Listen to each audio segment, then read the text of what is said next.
ওয়া রাদিতু লাকুমুল ইসলামা। আল্লাহ বললেন, নবীজি আজ আমি দ্বীনকে পরিপূর্ণ করে দিলাম, আমার নেয়ামতকে পরিসমাপ্ত করলাম, আর তাদের জন্য, তোমাদের জন্য এই দ্বীনকে, ইসলামকে মনোনীত বিধান হিসাবে নির্ধারণ করে দিলাম। সুবহানাল্লাহ। যে মক্কা থেকে কাফিররা নবীজিকে মেরে ধরে বের করে দিয়েছে, সাহাবীদেরকে বের করে দিয়েছে, সেই মক্কায় পৌত্তলিকতার কবর দিয়ে নবীজি ইসলামের পতাকা উড়িয়েছে। ইসলাম বিজয়ী হবে। আল্লাহ বলেছেন, ইউরিদুনা লিইউতফিউ নূরাল্লাহি বিআফওয়াহিহিম।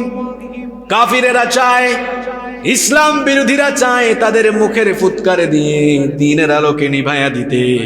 আল্লাহ বলেছেন তারা পারবে না। ওয়াল্লাহু মুতিম্মু নূরিহি। এই দ্বীনের আলোকে যিনি পূর্ণতা দান করে দিবেন তিনি কি? যেভাবে মক্কায় কাফিররা ইসলামের আলোকে নিভিয়ে দিতে